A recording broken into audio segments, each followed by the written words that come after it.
News వీక్షకులకు శుభోదయం.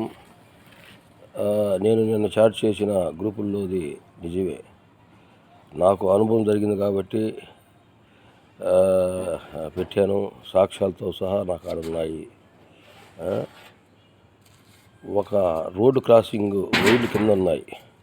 అక్కడ ఆ వైర్లు దగ్గరగా ఉండటంతో కట్టెల లారీలు, జేసీపీలు ఇట్లాంటివి పోతుంటాయి. రైతులు కూడా దొంగిసిక్కి వాటి తగలుతాయి, అవి టచ్ అవుతాయి, ట్రాన్స్ఫారం కాలిపోద్ది. మళ్ళీ ఈ సుబాబుల్లో జామాయిల్ లారీలు పోతుంటాయి, అవి టచ్ అవుతుంటాయి, అది మళ్ళీ ట్రాన్స్ఫారాలు కాలిపోతుంటాయి. సంవత్సరంలో 6 సార్లు ట్రాన్స్ఫారం కాలిపోయింది. ఇప్పుడు దాని మీద ఇద్దరుంటే ఒక అతను మానుకున్నాడు ఈ డబ్బులు పెట్టలేక. అతను ఇంకో బోర్డు ఉంటే ఆ బోర్డు ద్వారా వేసుకుంటున్నాడు.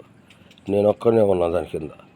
ట్రాన్స్ఫారం పోయినప్పుడల్లా ఈ ట్రాన్స్ఫారం ఎత్తుకోపోవడానికి అయ్యే ఖర్చు, తీసుకురావడానికి అయ్యే ఖర్చు, అక్కడ దించినందుకు మళ్ళీ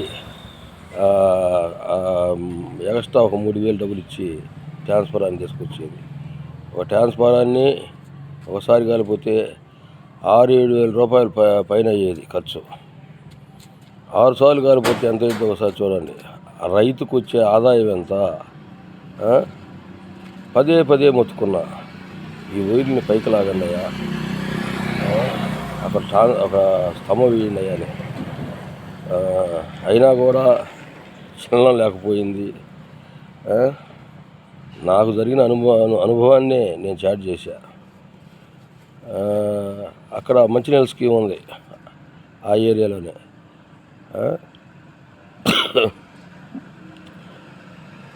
రెండు ఫీడర్లు కలిపి, రాళ్ళపాడు, దారకంపాడు 2 ఫీడర్లు కలిపి ఒకటే లైను. ఈ మొత్తం ఈ వైర్లు ఉన్న 7-8 కిలోమీటర్లు ఉంటాయి ఈ వైర్లు. ఎక్కడ చెట్టు తగిలినా కూడా మొత్తం కరెంటు పోవాల్సిందే. రాళ్ళపాట్లు ఏదైనా తగిలినా కూడా, దారకంపాటు తగిలినా కూడా మొత్తం ఆగిపోవాలి. ఈ ఫీడర్లను విడగొట్టి దానికి సపరేట్గా చేయాలి. వాటర్ స్కీములు పదే ఆగిపోతున్నాయి ఈ 2 ఊళ్ళో. ఇబ్బందికరంగా ఉంది. 2 గ్రామాల్లో పేరుకు సబ్స్టేషన్ ఉంది దారకంపాటులో అని, అంతే తప్పితే ఆ లైన్ వచ్చి పెద్ద లైన్ వచ్చింది అన్నమాట. మా చేలో కూడా వచ్చింది. ఆ చెట్లు కొద్దిగా పెరగటం, ఒక 3 లైన్లు కొట్టేయటం, మాకు పైరు నష్టం కూడా కాకుండా మాకు వీటిలో కూడా నష్టం జరుగుతుంది. నా అనుభవం కొద్దీ అన్నీ నేను కూడా రికార్డ్ చేస్తున్నా, ఎవరెవరు ఏం మాట్లాడింది కూడా.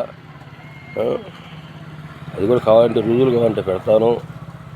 నేను సాక్ష్యాలతోటే ముందుంటాను. అది విద్యుత్ ఉన్నతాధికారులు కలగ చేసుకొని మాకు లైన్ మ్యాన్ లేడు, ఆ లైన్ మ్యాన్ని సమకూర్చి రైతులకు న్యాయం జరిగేలా చేయాలి.